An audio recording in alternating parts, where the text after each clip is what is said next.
So I just took my national and state exams. I passed them. I felt like I passed them very easily because the concepts that you learn can be mastered by just remembering key words or words that sound like a word you know. Now, I've looked at a lot of the Facebook groups, and a lot of people seem to be struggling with the same concepts because you guys are overthinking them. What my brain has always done when it comes to memorization and learning concepts is it'll grab a keyword or two keywords, and that'll tell me everything I need to know.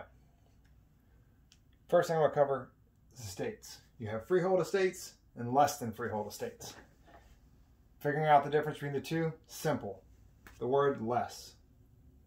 It's the only word you need to concentrate on. If it says freehold estate, it's not less. If it says less than freehold estate, it has a lessor and a lessee. So less than freehold is a lease. Because a lease has a lessor, lessee. Less than, lease. Easy to grab. Freehold estates. You have your fee simple absolute, your fee simple defeasible, and your life estates, which would be the life estate and life estate per autre v. Fee simple absolute. Simple absolute.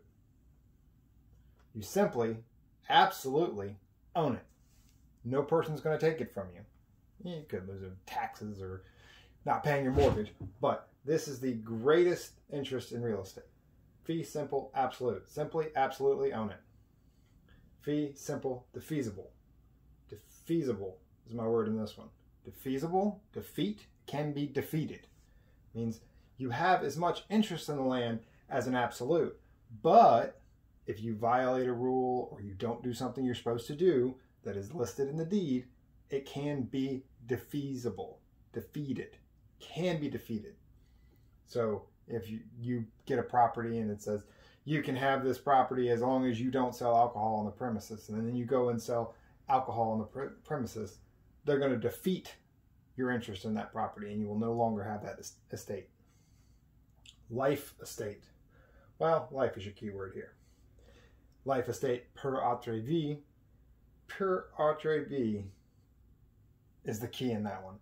It helps to know some French, but that means for another's life. So when you say per autre v, think for another's life. So your life estate is an estate in a property for your life. A life estate per autre v is an estate for your life for another person's life.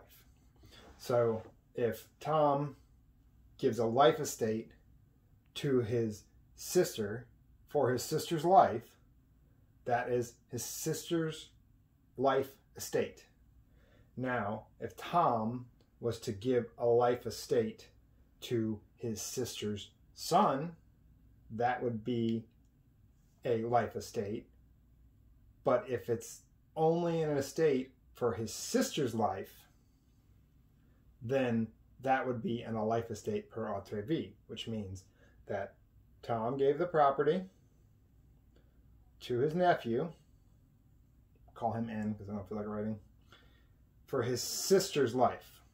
So when his sister dies, Tom's nephew loses the property. Now, that loss in property can go back to Tom, or it can go to a remainder. So let's say Tom's son has a remainder interest in this life estate.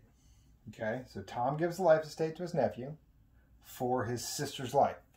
When his sister dies, that estate would then go to Tom's son, who has a remainder interest. Pretty simple.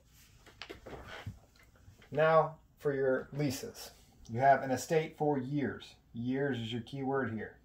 It doesn't mean for a year or for 5 years. It means that it will have a date. So if you see years, it's going to have a date. All of them will have a date.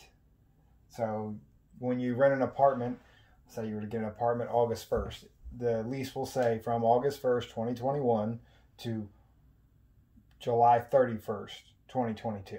So that is an estate for years. Now your periodic is for period, for a month. month-to-month lease, or periodic estates.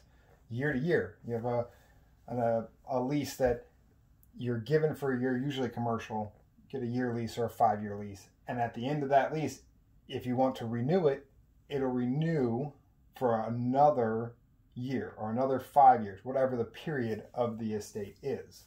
With your estate for years, typically when it's over, if you don't end the lease, then it will become a periodic month-to-month lease. Your estate at will. Will is what I take out of this one. I will pay, and the landlord will cash my check. As long as I am willfully paying every month or every week or however the agreement is, as long as I'm willfully paying, the landlord is willfully accepting the payment, then we still have an estate. Now, the difference between a periodic estate and an estate at will is the periodic estate, usually you have to give a month's notice before you leave. You have to 60-day notice if it's a year lease. Whereas the estate at will, at any point, the tenant can stop paying and leave, and the landlord has no recourse. Or the landlord could say, no, you got to go. And that would be acceptable because there is no lease, there is no periodic estate, there's no periodic tenancy, there's no estate for years. They can end it at any point. Now, estate for at sufferance. Suffer is your word there. Here, estate for years. You paying, landlord's cashing that check, landlord happy, you got a nice place to live, you're happy. Periodic, same thing. You're paying, they're accepting, same thing as stated well. You're paying, you're happy, you like your place where you live in or the place you're renting for your business, and the landlord's happy to get a check every month. Sufferance, someone is unhappy.